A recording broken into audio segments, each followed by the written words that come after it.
बाकी व्यवस्था तो उन लोगों की हो जाती थी, लेकिन खाली समय जो बचता था उसमें कुछ अचानक दिमाग में आया कि कुछ किया जाए, और इसके लिए मैं स्वयं अपना कार्य प्रारंभ किया।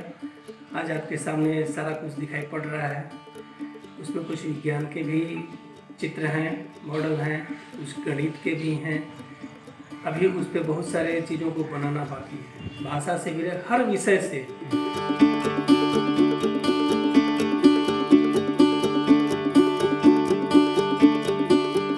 नहीं, बिल्कुल सुरक्षा के को ध्यान में रखते हुए ही मैं ये सारे कार्य करता हूँ जी।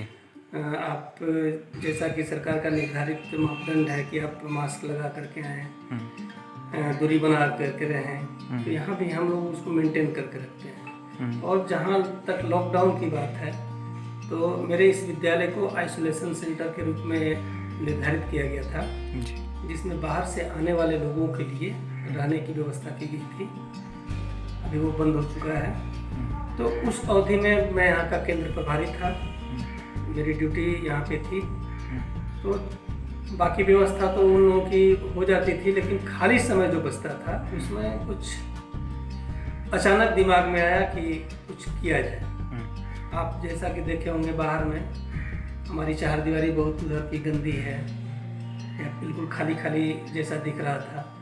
तो मेरे दिमाग में आया कि क्यों नहीं इसी पर कुछ कार्य किया जाए, और इसके लिए मैं स्वयं अपना कार्य प्रारंभ किया। आज आपके सामने सारा कुछ दिखाई पड़ रहा है। उसमें कुछ विज्ञान के भी चित्र हैं, मॉडल हैं, कुछ गणित के भी हैं। अभी उस पर बहुत सारे चीज़ों को बनाना बाकी है, भाषा से भी हर विषय से।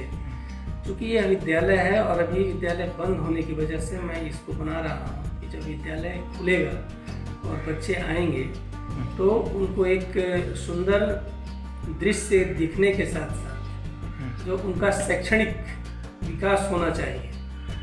जैसे आप देखे होंगे गणितीय आकृति हमने बनाई हुई है, वह 1 से लेकर के 8 तक के सभी बच्चों के लिए वह कार्य करता है।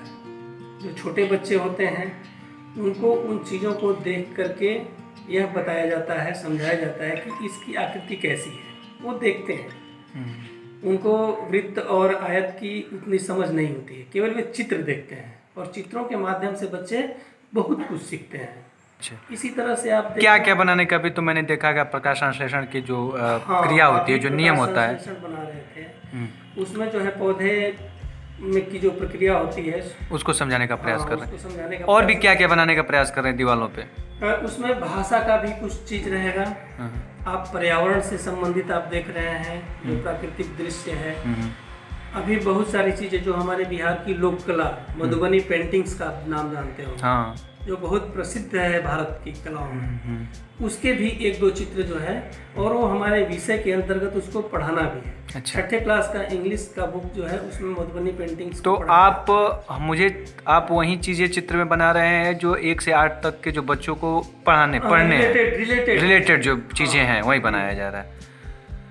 ये चीजें कैसे बना रहे हैं? खर्च कौन दे रहा है? आपका खुद का है या सरकारी फंड है? नहीं, ये खुद का खर्च है और बहुत ज्यादा खर्च नहीं लगता है। यदि यही आप किसी अन्य से बनवाएंगे तो बहुत ज्यादा कॉस्ट आ जाएगा। एक पेंटिंग बनाने का लगभग 500 से 1000 रुपए तक लेता है पेंटर जी। लेकिन चूंकि वह कला मैं जानता हूँ और यह कहीं से मैंने सीखा नहीं है, स्वयं के अभ्यास से इसको मैं करता हूँ। और तो ये लॉकडाउन में ही क्यों, मैं ये जानना चाह रहा हूँ कि समय, चूंकि गर्मी की छुट्टी भी पिछले साल भी होती है, तमाम समय होती होगी, तो ये लॉकडाउन में ही क्यों? नहीं, लॉकडाउन में ही नहीं, आप गर्मी की छुट्टी या अधिकांश जो छुट्टियां होती हैं विद्यालय की, उसमें भी मैं विद्यालय 1-2 घंटे के लिए समय इस पर देता हूँ। अच्छा। आप यहाँ देख रहे हो इतने हरे भरे पौधे हैं, फूल पत्तियाँ हैं। विद्यालय खुला रहता है तो हमारे शिक्षक, हमारे छात्र और मैं स्वयं मिल करके इन सारी चीज़ों को तैयार किए हुए हैं। जब क्लास चलता है तो बच्चों को शैक्षणिक गतिविधि के साथ साथ सह शैक्षिक गतिविधियां भी कराई जाती हैं। और वो आप व्यक्तिगत रूप से बना रहे हैं, तो क्या सरकार की फंडिंग आ रही है या नहीं? फंडिंग जो है एक सीमित फंड आता है जिसमें पूरे विद्यालय के हर काम के लिए उसमें पैसा होता है, जिसको निर्धारित किया गया रहता है, उसके अनुरूप खर्च किया जाता है। यदि उसके भरोसे हम रहेंगे तो फिर इतना बेहतर कार्य नहीं हो सकता है। अच्छा। इसके लिए अतिरिक्त आपको संसाधन की आवश्यकता पड़ती है, लेकिन वह संसाधन सरकार द्वारा जो मुहैया कराई जाती है सीमित है। उसमें कार्यों के लिए निर्धारित किया गया है जिसके अंदर ही उसको व्यय किया जाता है। आपके सुने कि आपको सम्मान से भी सम्मानित भी किया गया, कई जगह पुरस्कार से सम्मानित भी किया गया है। जी, पिछले साल मेरे कार्यों को या यहाँ आकर के कई पदाधिकारियों का दौरा होते रहता है समय समय पे, तो लोग अगर आकर के देखें, इसके लिए मेरा चयन किया गया। पूरे जिले से 5 शिक्षक का चयन किया गया था शिक्षक दिवस के उपलक्ष्य में सम्मानित करने के लिए। उसमें मैं बताता हूँ कि 4 हाई स्कूल से थे और एकमात्र पूरे जिले का मध्य विद्यालय से मैं ही शिक्षक था जिसको कि सम्मान दिया गया था जिला पदाधिकारी महोदय से।